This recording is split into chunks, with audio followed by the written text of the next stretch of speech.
So tonight we will continue our study of the book of Romans, and we will begin our study of chapter 3. The last few weeks, we've been in the latter part of chapter 1 and then into chapter 2. And so pretty much as you see there on your screen, this is more or less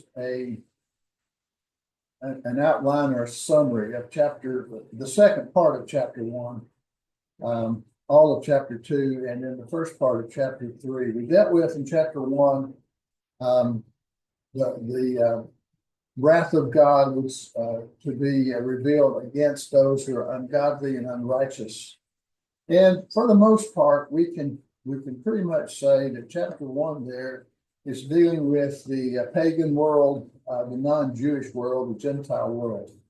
When we get to chapter 2, and you'll see this even more clearly tonight in chapter 3, it seems that Paul wants to deal specifically with religious people, but more specifically, he's dealing with the Jewish believers, those who claim to be descendants of Abraham. And so he's saying to them, well, he's asking the question, well, what about the good people? What about us Jews? Are we different? And that question will be asked specifically here in just a moment in chapter 3. So we dealt with that last night. Those who pretend to be followers of God, but in reality, their lives do not reflect anything different from those who are Gentiles, who are ungodly.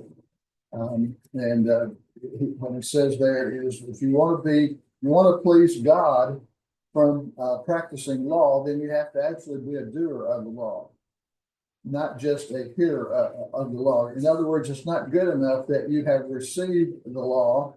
You have to actually do it. And so we find that most people, if not all people, fail in that category of keeping the law. So tonight, he's going to reach his conclusion in chapter 3, the first 20 verses or so. We're going to reach the conclusion that all people are sinners. And this is all part of the gospel teaching, the gospel message, because you have to understand your position with God before you can come to appreciate good news. And so, although we've spent a couple of weeks here now, and this will be our third week, dealing with sinful behavior and things that are somewhat negative, it is the negative that helps us to appreciate the positive.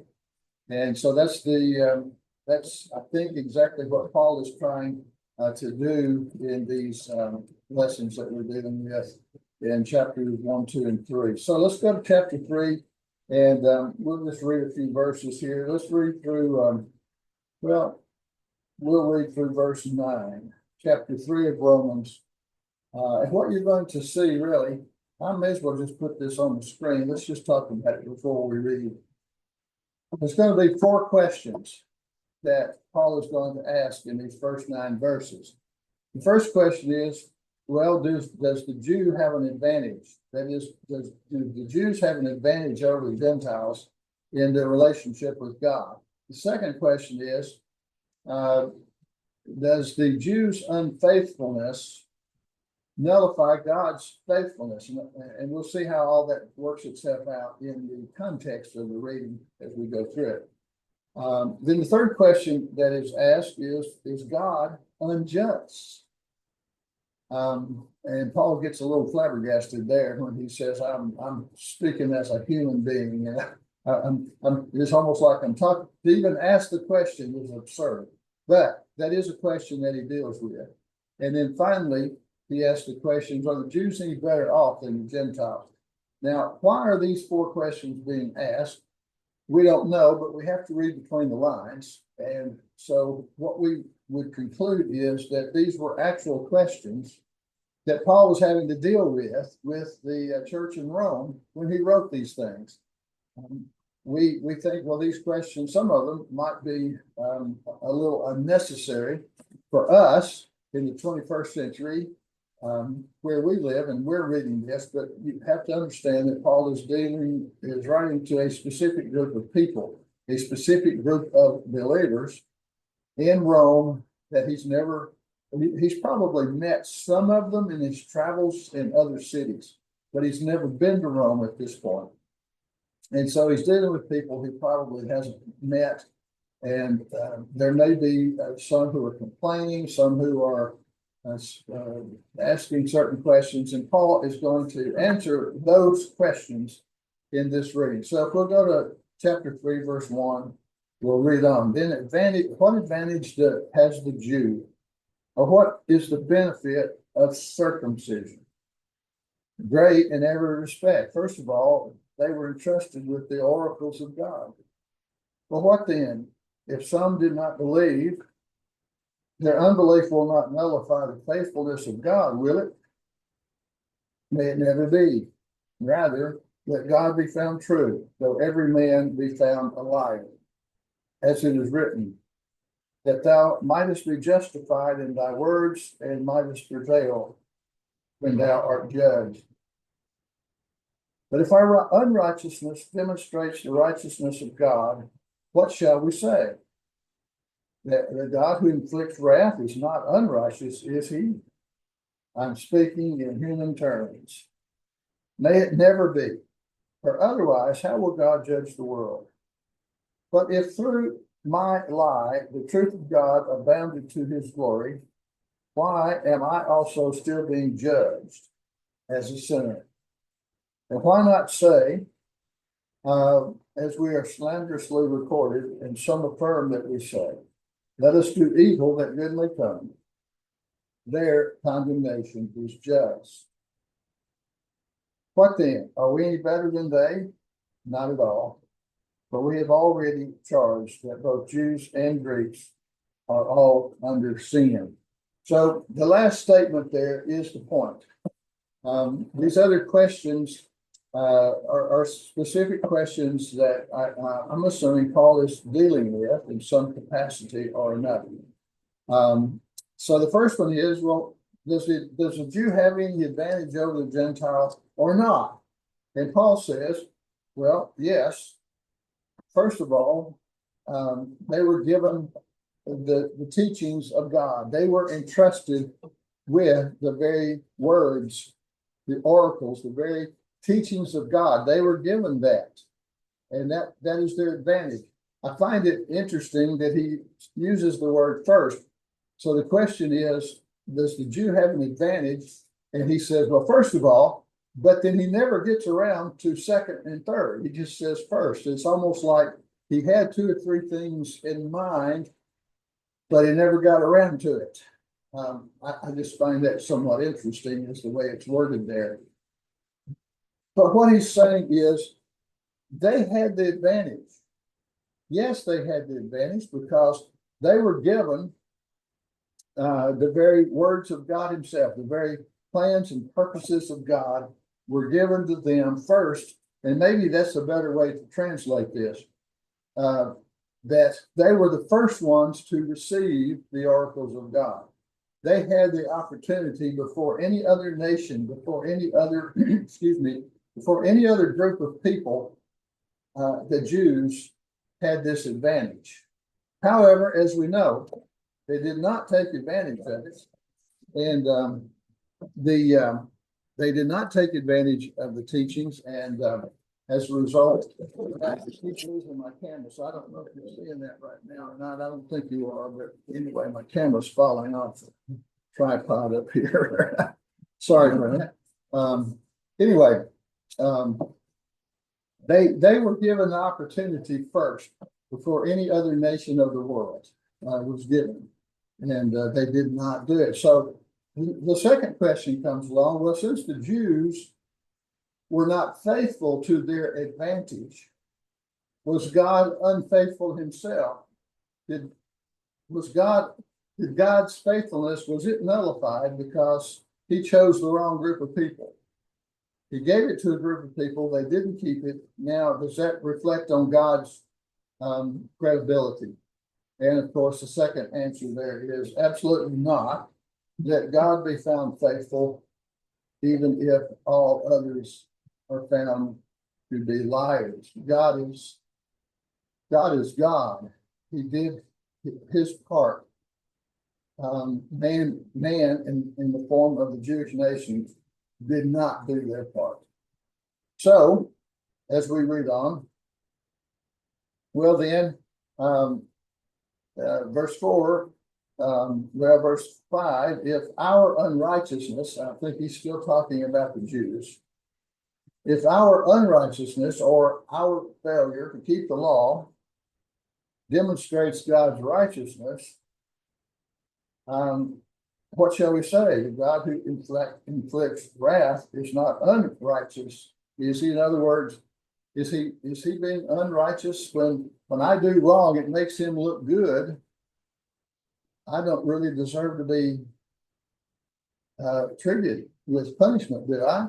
If my actions are making God look good, then why is he judging me? Why is he holding me accountable? Well, I mean, it's an absurd question, but evidently it was a question that Paul felt like he needed to answer. And he almost is like, I'm speaking in human terms. It's almost like I'm really having to dig down at the bottom here to even give you an answer to this question.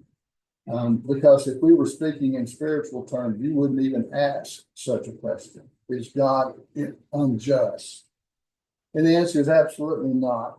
God is never unjust. But in verse 7, if through my lie or through my unwillingness to obey the truth, if that abounded to God's glory, he said, then why am I still being judged as a sinner?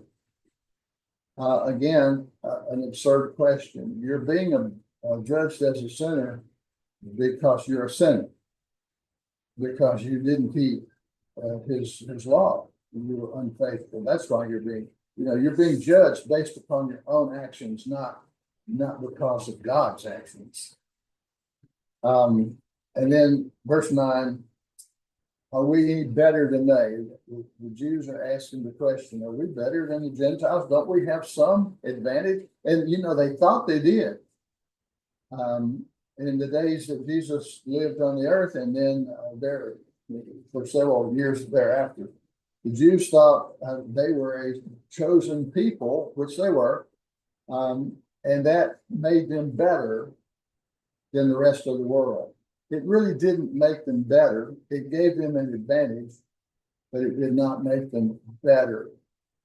And so he says to them, no, what I'm trying to say is all are sinners. Everyone, both Jew and Greek. And now he specifies in verse 9, he finally concludes when he says, all are sinners, both Jews and Greeks. They're all the same. The Jews are no better than the Gentiles. The Gentiles are no better than the Jews. We're all the same, and we're all in the same category. So what has happened is that for half of chapter 1, all of chapter 2, and now into chapter 3, Paul is making an argument. Everybody is a sinner, therefore everybody needs the gospel. There will be no exceptions. Everybody needs the gospel for the same reason. We are all sinners. Then he begins in verse 10, and he quotes, he just begins to quote many Psalms. And so what we're seeing here in verses 10 through 18 is just a quoting of Old Testament scripture.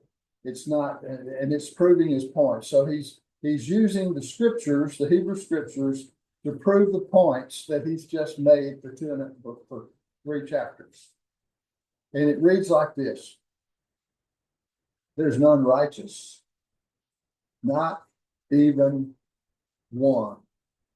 And so all of his arguments up to this point lead to the conclusion everyone's a sinner, and now he's proving it from Hebrew scriptures. He's just quoting the Bible back to them. And it's, in other words, the Bible has said this all along. Should be nothing new to anyone, especially those who were Jews who knew the word, who knew the Old Testament scriptures. This was not new to them. And so he's using this as further support for his conclusion when he says, and this is from Psalm 14, so the first three verses here, 10, 11, and 12, are quotes from Psalm 14 and from Psalm 53. There's none righteous, not even one. There is none who understands. There is none who seeks for God. All have turned aside. Together they have become useless. There is none who does good. There is not even one. I'll stop there a moment. We've got more to go. But as he's quoting Psalm 14 and Psalm 53, he's not leaving anybody out. And so this Jewish Gentile argument, well, the Jews are better than the Gentiles. No, they're not. There's not one Gentile that's righteous. There is not one Jew that's righteous, not even one. They, in ignorance, have chosen to not understand the will of God, the purposes of God, the love of God. It's all gone over their head. They've seen it. Especially the Jews. They've seen it time after time after time, the deliverance of God in the Hebrew scriptures, especially the Exodus, the deliverance at the Red Sea, the feeding of the people of God with the manna from heaven, and speaking the water forth from the rock, and the conquerings of the Holy Land over and over and over again. They've seen the power and the majesty and the will of God displayed before them, and they still did not get it. Humanity is not getting it. They did not get it. We are distracted. We are an ignorant, we are a selfish people, humanity, all of humanity. And that's what Paul is saying here. And he's using the Old Testament scriptures to support his contentions. There is none who seeks after God. There's not even someone who's trying, it looks like, according to these verses and according to Paul. There's not even anyone who's even trying. Even when you look like you're trying to be obedient, you're only self-serving. You're not really serving God. It is a self-serving attempt to make oneself look favorable, but it is not a genuine reflection of the heart who wants to serve God. They have all turned aside.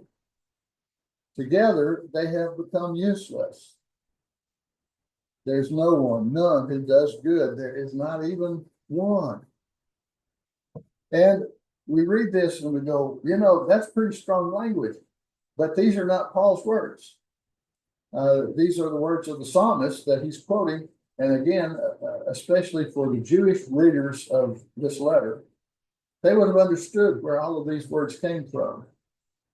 And they would have already known these words.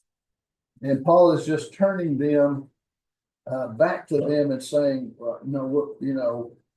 this is not just the words of the psalmist. These words describe you. You who are reading this letter, you who are asking me these foolish questions that we just went through, you do not practice good. You've not practiced good. There's not even one of you who has done that. The reason that Paul is being so dramatic, I don't know if that's even accurate. He's being accurate here, but what he's trying to, I believe, what he's trying to do is not just be negative, not just to be insulting, but he's trying to set up the need for the gospel. The reason the gospel is good news, and the reason that what we're going to do next week, when we read the last part of chapter 3, the reason that that is important is because of the first part here that's important. You need the gospel. You are in desperate need of somebody to help you because none of you do anything right. You don't do it right. You don't understand. You don't seek for God. You've become useless. Well, he's not through. We'll read on. So beginning with verse 13, he's quoting from Psalm 5, Psalm 140, Psalm 10, Isaiah 59, and Psalm 36. All of these are scriptures from the Hebrew Bible. So verse 13, their throat is an open grave. With their tongues they keep deceiving. The poison of asps is under their lips, whose mouth is full of cursing and bitterness. Their feet are swift to shed blood. Destruction and misery are in their paths, and the path of peace they have not known. There is no fear of God before their eyes. Well, they're liars and deceivers. Who? Well, everybody, in some degree, to some degree. And even if you are pretending to be religious, and maybe that's who he's referring to here. You who are pretending to serve God, but that's all it is. You're pretending. It's a pretense because you tell others not to steal, but you steal. This is going back to chapter 2. You tell others not to commit adultery, but do you commit adultery? In other words, they're deceiving. They're acting religious. They're acting like they're good people, but in reality, they're no different from anyone else. Their lips pour out poison, cursing, bitterness, and their feet run into bloodshed and destruction and misery, and they do not know peace. Well, there's no fear of God in their eyes. I would say that even though these are words from Old Testament scripture, they are very, very descriptive of 21st century, the world we live in. It's very descriptive. If we go back to Romans 1 and we read that long list of sinfulness, unrighteousness that's given at the end of chapter 1, we can read that list and we can say, well, that describes our own world today. Nothing really has changed.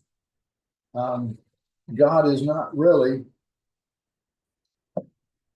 worshipped and exalted. God is not really given the glory that he so deserves. God is the creator of all around us, all of the beautiful world in which we live and the amazing world in which we live.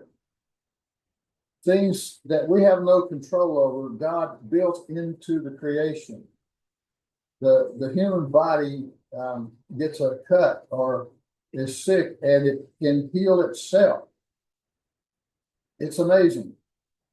There's so many things that we just take for granted in our world and have always, but humanity has always taken it for granted, as if it's our entitlement, as if we are owed to live in such a world as this. We are owed not a thing. And yet, because of our presumptuousness, we live out our lives. The world begins to live out its life as if God doesn't really exist, or if he does, he's irrelevant. And so Paul is simply stating the truth. This is how it is seen in heaven. This is how the world is seen through the eyes of God. No one is good. No one is righteous. All you want to do is run into bloodshed and destruction and misery. And you are persistent that you will forever, it seems, fail to fear God, your creator. That is not a pretty picture. And I think Paul intended it to be this way. And so what we've done, what he has done, it's really a masterpiece of writing, of literature. Before he goes into the good news, before he opens the door for the truth of what Jesus has done, he wants everybody to understand where they are before God and in their need for the good news that's about to be explained to them. Well, we're not through. A couple more verses. So in 19 and 20, he draws a conclusion of all of this that he's been through. So we know that whatever the law says, it speaks to those who are under the law, so that every mouth may be silenced, and all the world may become accountable to God. Because by the works of the law, no flesh will be justified in his sight, for through the law comes knowledge of sin.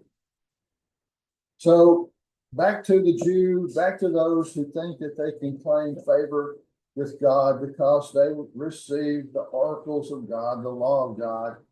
He simply says to them, if you're living under law, the law will speak to you, and it should silence you. You have no excuse. And he stated that twice in these chapters. You are without excuse. Therefore, silence your mouth. You have nothing to say. You have no excuse. Don't talk before me. Don't say a word. Your mouth should be quiet. Paul is saying, God is saying through Paul, through the world, you have no excuse. So be quiet. All you have now has been exposed. Everything about our unfaithfulness to the Creator has been exposed.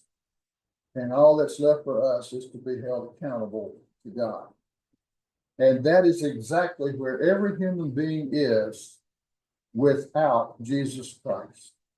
If there had been no Jesus Christ, if there had been no cross, if there had been no gospel, no good news, if there had been no resurrection, if God had not intervened, this is where every human being is. Be quiet before me. I don't want to hear your excuses. You've got nothing to say. You are now being held accountable by the God of the universe for your actions. Maybe I'm over dramatizing this, but I don't think so, because Paul, I'm just quoting Paul. I don't think I can over dramatize this. I don't think we ever should. This is the problem of the entire human race, that we are accountable to God for our life and our actions and our decisions, and we have no excuse. Therefore, before a holy God, be silent. It's almost like Paul is saying that God is saying, I'm tired of your excuses. I'm tired of listening to you. You've got nothing to say, so don't say anything. Because by works of law, no flesh will be justified. By your own goodness, by your own actions, no one will be justified. For through the law only comes knowledge of our own sinfulness. Again, if it had not been for Jesus Christ, this is where the letter would end. There would be nothing else to say. If Paul was a true prophet of God, and God had not intervened with the gospel, this is the end. And we're all accountable to God. Thanks be to God. This is not the end. But it will be as far as we go tonight, because I want to hold the good news for next week. but just bear in mind, this is not the end. This is not where the story ends. That is the hope. That is the positive teaching of Scripture. This is where it should end, except God decided to intervene on our behalf. And because of his love, this is not where it ends. But we will draw our conclusions to this point for tonight, and then we'll look forward to next week when we start getting into the actual good news. So, what will be some of our summary and application for these things? Well, first of all, I think these verses are saying that sin is man's problem. It's not God's. It's not God's fault that we sin. God didn't make me sin. God has revealed himself. God revealed himself through the law and through the prophets and through the scriptures. And he established a covenant with Israel.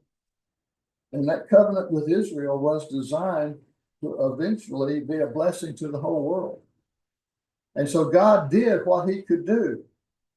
Man did not do what he could do. And so we cannot blame God. We cannot say, God, it's your fault. And I think that's what they were trying to say at the first part of chapter 3, where it said, well, if my sin makes you look good, God, why are you still holding me accountable? Well, he's holding them accountable because they're accountable. They made the choices. Every man has made his own choice. And it was not a good choice. We cannot blame God for our failure. Second, recognition of sin is part of the gospel. That is to say, that's why Paul spent so much time here. You need to understand who you are, where you stand before God, and that you are hopeless and helpless, and you cannot do a thing for yourself. You are accountable to God, and now quit making excuses. Just stand in silence before God and take your medicine. Yes, that's right. But it's only the first part of the gospel. The good news is, well, guess what? God's done something for you. You couldn't do it for yourself. You cannot do it for yourself. But God will do it for you. And you'll see how that is written up in the weeks to come. But we should see this recognition and accountability of sin as being good news. Why? Because truth is what we need. We don't need deception. The enemy would deceive us. Oh, you're not so bad. You didn't really do anything wrong. You just told a small little white lie. That didn't count. It didn't hurt anybody. You didn't really do anything wrong. Yeah, you're angry. You're holding anger and hatred in your heart for somebody, but everybody does. So don't feel so bad about that. The enemy will lie to us, but what we need to know is the truth. And what the truth is that all sin stands in opposition to God. And we are in full need of forgiveness, and we are in full need of God's mercy. And until we understand our need for God's mercy, we'll never reach out to receive it. We'll never try to go after the help that God has provided for us. You need to know, I need to know, we need to know the truth about ourselves. And Paul has done that, and he didn't waste any words. But this is part of the good news. This is leading up to the positive things that he wants to share with the Roman Christians. Next, sin is of the utmost seriousness to God. And I'll go and put the next one because it's kind of the same. God does not and cannot take sin lightly. Somewhere along the line, we think that some sins are better than others. Some sins might be worse than others. Well, in a human perspective, murder certainly is among the worst sins a person could commit. Being a serial killer, being a terrorist who slaughters hundreds of people or dozens of people, we think, that's a pretty bad sin. Um, that's not nearly as bad as, like I say, maybe telling a small white lie, um, so you can keep from hurting somebody's feelings or something. Well, we categorize sin. God does not. He takes all sin serious. He must, because any sin is in opposition to his righteousness. Any and all sin is opposition to his goodness and to his holiness. He cannot and does not take sin lightly. And it's because of that the gospel is necessary. If God could say, "Oh, I know you didn't really mean that. You didn't really mean to speak that way. You didn't really mean to hurt those people's feelings. You didn't really mean to act prideful. I understand that's just all human. That's just human nature." Well, that's the point. Human nature leads us to sin. It is. It's the point. And God does not take any sin lightly. And as people who are trying to come to please God, we need to see that. We need to see sin as God sees it. Next, there's none righteous, not even one. We've been through that one. It's if it were possible, for one, and Jesus did, of course. We're not referring to Jesus in this categorization, but it's all the rest of us. But even if one, other than Jesus, if one could possibly be righteous on his own ability, then all potentially could. And therefore the gospel would not be necessary. Or I would think the gospel would not have been made available. But it's because there's none, not a single one, who practices righteousness. It's what made the gospel, the cross, a requirement, because God was not content. God was not content to leave his creation in unrighteousness. It's not his problem. Go all the way back to the first one. This is not God's problem. He didn't have to do anything. We can ponder that a moment. God did not have to do a single thing because it's not his problem. Sin is man's problem. But God made it his own problem because of his love for us. We'll see that in a moment. Next, no amount of good on our part counts for good. Well, yeah, I can do a few good things. I might actually do something right sometimes.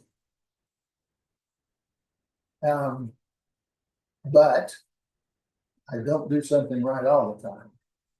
And so whatever good I might accomplish does not negate the good that I don't accomplish. This is so important, and I think Paul is saying this just over and over to get our attention. He wants the people who read this letter, he wants their attention. He wants us to see how serious this matter is. It cannot be taken lightly. If God does not take it lightly, then I must not take it lightly either. And so I can refer, Lord, I did something good over here. Well, yeah, but now you're bragging about it. You're kind of proud of that, aren't you? Well, all of a sudden, that which was good, now I'm prideful. I might do a lot of good things and have the wrong motivation for doing them. I might be doing something good so I can get credit for it, so I can have the applause of other people. And therefore my good turns into something that is unrighteous. For God judges our hearts. There's so many avenues, so many pathways to explain all of these things. And Paul is dealing with that in these verses. Next, there's no such thing as a privileged sinner. The Jews wanted to act like they were privileged. Well, you gave us the law. Aren't we privileged? Don't we have some advantage? Don't we have some rights over the rest of the world? Aren't we entitled to being viewed from a different perspective? And God says, no, you're not. You don't have any entitlement. In fact, if anything, you're held even more accountable because you had the opportunity first to go into covenant with me and to serve me, and you failed. Just like the rest of the world, but you had it. So you're not privileged. And some would say, well, I was raised in a Christian home. I was this and I was that. No, there's no such thing as being a privileged sinner. I have privileges over other sinners. No, I'm a sinner. That's the whole point. Once you say I'm a sinner, then there's no privilege. There's no entitlement. There's only judgment at that point. There's only accountability. So sin demands accountability. God is saying, I have to hold you accountable. You have to answer for this. So I think all of this goes into an understanding of the wrath of God. However, I continue to want to say that the wrath of God is not the same thing as the wrath of a human. The wrath of a human is motivated by anger, by self-serving most of the time. I'm mad because you did something to me. Well, it's not, God is not mad. I think every way that we perceive God must be filtered through his love, not through his anger.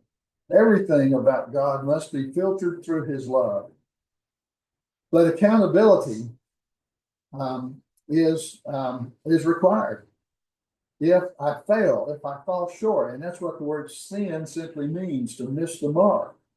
I failed. I didn't live up to the standard. I didn't do it perfectly. I didn't do everything righteously. I have many things in my life I did not do right. And a holy and righteous God has to bring those actions into accountability. The problem with that is when he does, we fail the test. And as I said before, if Jesus had not come, we're all under accountability and we're all under his judgment.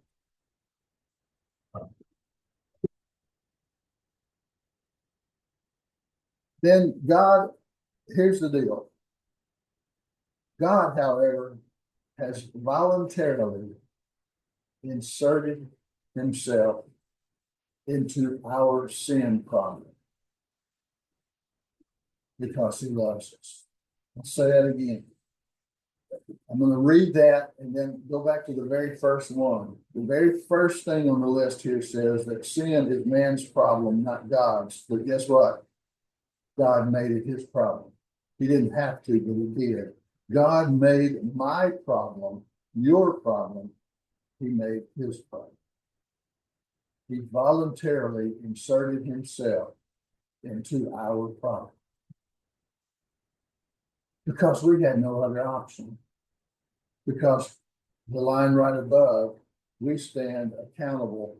We stand, a verse that we just read a moment ago, every mouth should be silenced and the whole world becomes accountable to God. That's verse 20 of Romans 3. The whole world is under accountability to God. And if God had not inserted himself, that's where we would all stand tonight, under accountability. This is why it's such good news. This is why that it should bring joy. It should bring great happiness and joy to our hearts and our spirits, is because God did not leave us where we took ourselves. We are guilty, and yet God inserted himself into our guilt to find a way, to make a way for forgiveness and reconciliation. And he did this because of his love. So this is why Paul went to such a great extent, and this is why some of these points here are very pointed and very straightforward. Is that we have to see where we are without Christ. And then when we realize that the gift of grace and the gift of the cross and the gift of Jesus is available to us, then we can readily receive it, and receive it with joy, and receive it with repentance, and receive it with thanksgiving. And it's all voluntary. God did not have to do this. But I would even go so far as to say, and Romans doesn't teach this, but other places it does. God had already made this provision because God already knew that we were going to need this. Before you were ever born, before I was ever born, God already knew that we were going to need this. He knew this before the creation of the world. And if you go to places like Ephesians 1, his purposes and his plans were in place before the foundation of the world. God already knew what was going to happen and already knew had a solution for it before he ever created the world to begin with. This is how much he loves those of us whom he has created. It's totally voluntary. It is all about grace. And it is all about mercy. Otherwise, we would be accountable before God, guilty before God, without a single excuse, without a single argument, without a single thing or person to stand up for us. But now, in Jesus Christ, we have an advocate who pleads our case before the Father, and the Father receives the word of Christ on our behalf and provides forgiveness. That's the good news of Jesus Christ and the good news of the gospel. So we'll go further into that then in Romans 3, beginning verse 21 next week. Thanks for being here. Hope this has been a blessing to you. Hope you all have a great week.